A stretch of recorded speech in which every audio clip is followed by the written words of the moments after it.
You're listening to the Astromommy Daily Horoscope, a forecast that hopes to shine a light in the dark, helping us all see where we've been, where we are, and where we're going. Whether you're a first-time listener or a long-time subscriber, thanks for being here. I truly appreciate you being in the Astromommy community. Without further ado, here is the Daily Horoscope. Sun, Trine, Uranus, and the Seven of Swords reversed. Twist to the storyline, challenge our integrity. Daily Horoscope Check-in for Thursday, September 19th, 2024. Good morning, friends. Well, yesterday was funny because right after I published the newsletter, my husband texted me and said we were not going to Virginia after all. So we ended up having a pretty normal day. How about you? Have any Uranian twists manifested yet? Okay, let's get into the astrology. All times are in Eastern Time unless mentioned otherwise. Early in the morning at 12:33 a.m., the moon in Aries formed a semi-square to Uranus in Taurus retrograde, indicating that whatever crazy pants thing came up yesterday actually fell flat and didn't pan out. The semi-square is an aspect that means trying to push for something but getting nowhere. There's just too much friction and too many things that have to happen first before the thing desired can manifest fully. Then at 8:56 a.m., the Aries moon made a quincunx to Mercury in Virgo, and that means that you may not feel like doing what is on your to-do list today. The quincunx means change and separation and the two energies not wanting to work together, but being forced to. And in this case, I feel like the Aries moon has desires, destinations, and a destiny that she really wants to focus on, but Mercury in Virgo is holding her back and saying, Moon, you have to pay attention to the details. You must track and record the data. You need to write this down. And what about the chores and what's going on in your immediate environment? You can't drop the ball. You have to cross this stuff off the list first. This could be aggravating for the Aries moon, who really just wants to get up and go and do what she wants to do, what she feels drawn to, like a moth to a flame. Being held back by the details and the mundane chores is excruciating for the Aries moon energy. But this transit means that we will do our tasks, at least for a little while today, even if they are not what we want to focus on, because we do see the value in them. By mid-morning at 10:04 a.m., the Sun in Virgo perfected his trine to Uranus in Taurus retrograde, bringing in sudden unexpected twists and turns to the storylines of our lives. You may experience this transit before, during, or after the moment of exactitude, so if you haven't seen this archetypal combo show up in your life yet, there is still time, as the two planets will be within range of each other until the Sun leaves the sign of Virgo and enters Libra on Sunday, September 22nd, 2024. According to astrologer Ren Butler in his book, The Archetypal Universe, the Sun and Uranus in trine may increase a, quote, sense of freedom and autonomy, individuation and independence, unique opportunities for creative self-expression, and unexpected breakthroughs, unquote.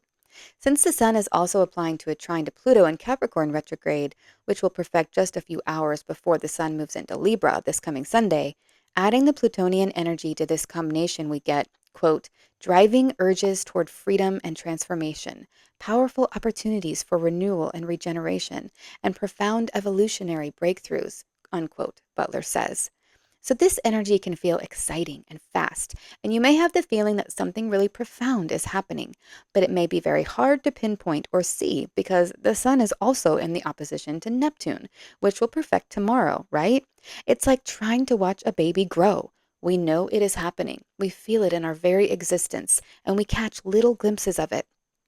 But it happens so slowly and so imperceptibly on a day-to-day basis that we can't actually see it in the here and now. We can only compare the past to today and see how much the baby has grown.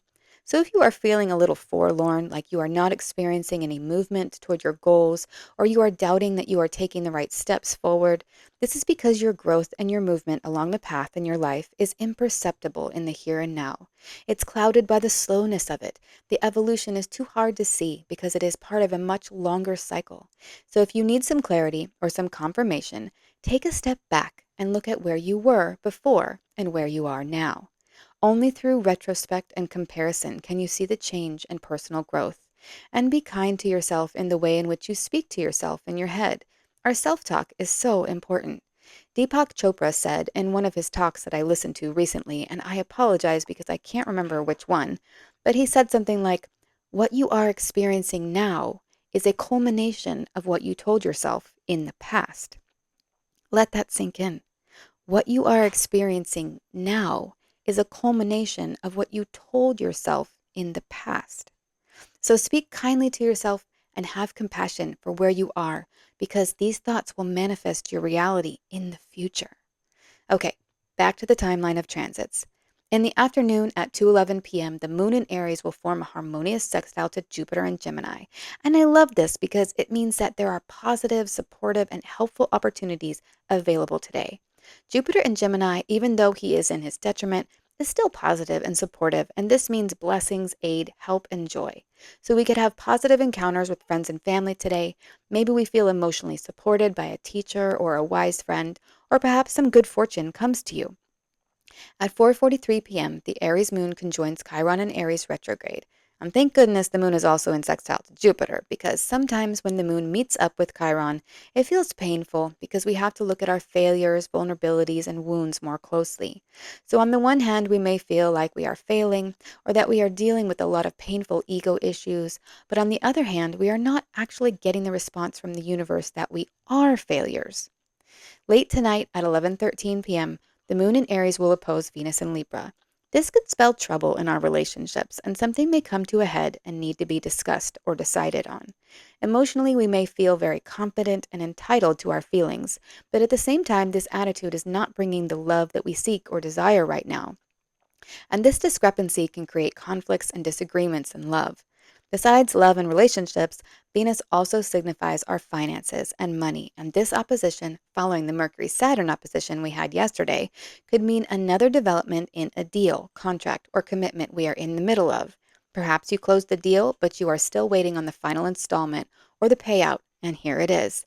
It is common to see deals in real estate or personal property show up as oppositions, so this is not bad, it just means that the decision will be final.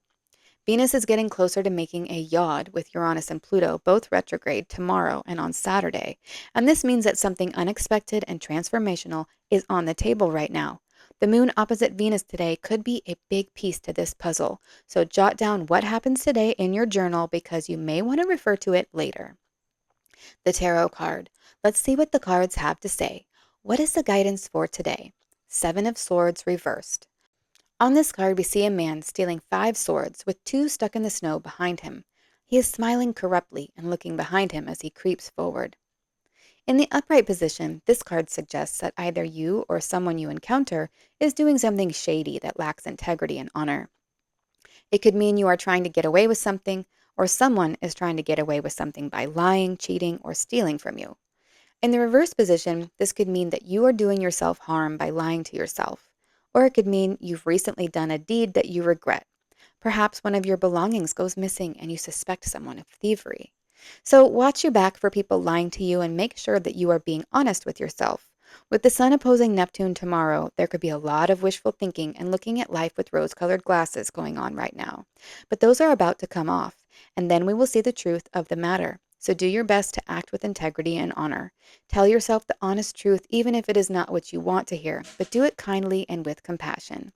We have support today from Jupiter, so in the big picture, things are going to be okay, even if today feels challenging. What do you think? Does this reading resonate with you? I know for me, I have had a lot of scammers texting me and sending me emails as of late, and I think this sort of thing may happen more acutely when planets oppose Neptune. So be diligent and don't fall for any of these nefarious traps. I would love to hear from you in the comments. I hope this is helpful. Until tomorrow, Astromommy. Thank you for reading or listening to the Daily Horoscope. Quick links and resources can be found at the bottom of the newsletter. Today's card was pulled from the Hanson-Roberts Tarot deck, available on Amazon. If you seek knowledge and enlightenment, the Astromommy newsletter may be right for you. Side effects of reading or listening to the Astromommy newsletter are common and include joy, jubilation, delight, happiness, gratitude, love, triumph, feeling in tune with the universe, experiencing deep insights, reflections, and contemplations, a lightened soul, a lighter step, feeling awake when others are asleep, illuminated, enlightened, having spiritual experiences, noticing repeating numbers, animals in nature, or songs on the radio that speak to you, getting vibes, clairvoyance, clairaudience, and clairsmelliance, feeling like you know a secret language, biophilia, crying tears of joy, emotional literacy, feeling lively, stable, exalted, having an auric glow, or feeling like you woke up on the right side of the bed have all been reported. If you purchase anything through the affiliate links that I provide in the newsletters, I will make a very small commission. Thanks for listening.